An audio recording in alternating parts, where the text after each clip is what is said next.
To achieve the best bike handling as well as wheel stability, the wheel needs to be lined up with the frame, fork, and chainstays in the center. That is, the rim should be in the center of the hub, which is not always obvious.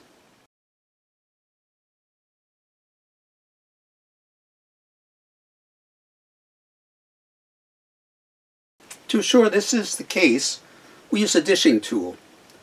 This one happens to be from Park, but most of the dishing tools work in a similar manner. We'll show you how to use it. To check the dishing on a wheel, take it off the bike and start on the drive side or right-hand side.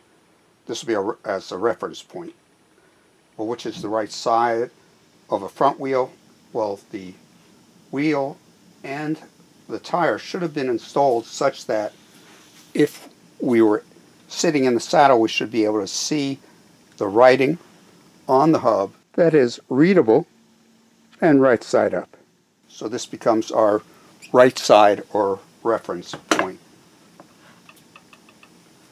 Take our dishing tool, loosen the knob of the slide indicator so it can move up and down, and we'll rest the indicator, the dishing tool, such that the feet, which slide back and forth, rest on the rim itself and not on the tire. We'll lower the indicator till it rests on the flange or locknut, not the axle, but the flange or locknut is what we're interested in. Once that rests on that, we can tighten it.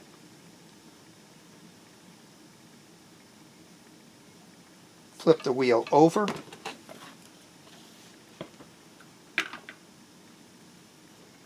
Again, make sure that the feet rest on the rim, not the wheel, and we can take a look. In this case, the indicator, again on the other side here, rests on the lock nut and not on the axle, but there's no gap. Let's take a closer look. Here we can see it a little bit better, that the indicator rests on the flange or lock nut as it did on the other side, so this wheel is perfectly dished. On this particular rear wheel, we'll start on the drive side. Make sure that the feet rest on the rim. Loosen the knob over here. Lower the side indicator and tighten the knob. We'll flip the wheel over, and we have three possibilities. The gauge could rest on the flange on the other side, could be above it, or slightly below it. In this case, when we flip it over, the gauge is actually just below the flange. We'll see if we can get a closer look.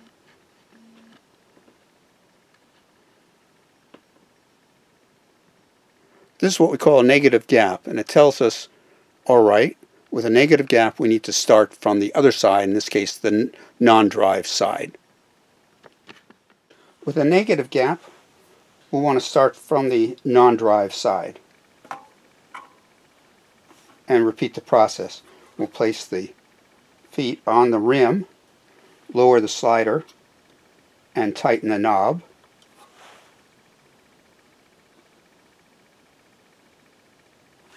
Flip the wheel over, and let's take a look.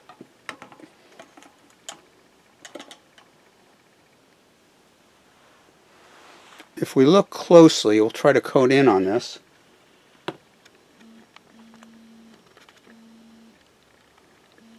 We can see that the slider actually sits above the flange, and there's a slight gap of about 2 or 3 millimeters. In order to center the rim, we'll need to adjust or tighten the spokes on the other side opposite the gap. When you flip the wheel over, if there's no gap, then the rim is aligned. If you flip it over and the gauge is below the flange, this is negative gap. It means you have to start from the non-drive side. If the gauge sits above the flange, this is a positive gap, and we need to tighten the spokes opposite side of the gap. To properly dish the wheel, that is, decrease that gap, we need to tighten the spokes opposite the side of the gap, that's on the left-hand side here, just slightly. That'll move the rim, in this case to the left, the hub a little bit to the right to eliminate the gap. So we'll start at the valve, and we'll turn each spoke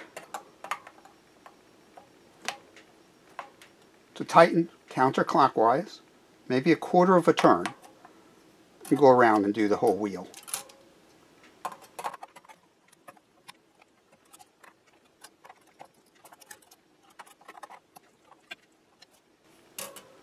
Once this is completed, once around, we'll take the wheel off the shoeing stand and check the dishing as we did before.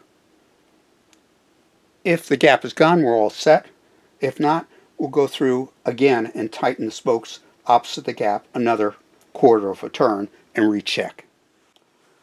After repeating the process several times, lower our indicator, flip the wheel over,